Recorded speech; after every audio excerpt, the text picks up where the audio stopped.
Hey there, today I'm going to show you how you can log into your credit card account of the US bank from your PC.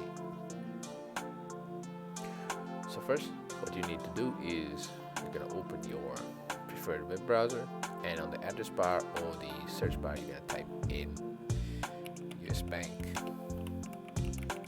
credit card login. So from this to link, you can see that the address is different.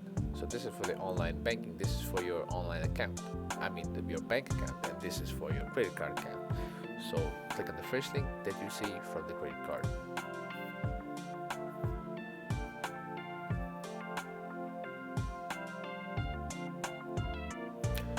So once the page loads, you're gonna type in your personal ID, click on continue, then you're gonna type your password or some kind of authentications.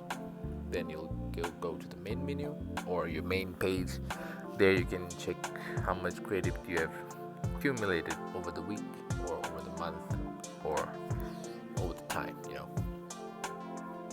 Or you can make a payment or schedule a payment or do any other stuff that is provided there. So if you like this content, make sure you like, share, and subscribe to the channel. Thank you.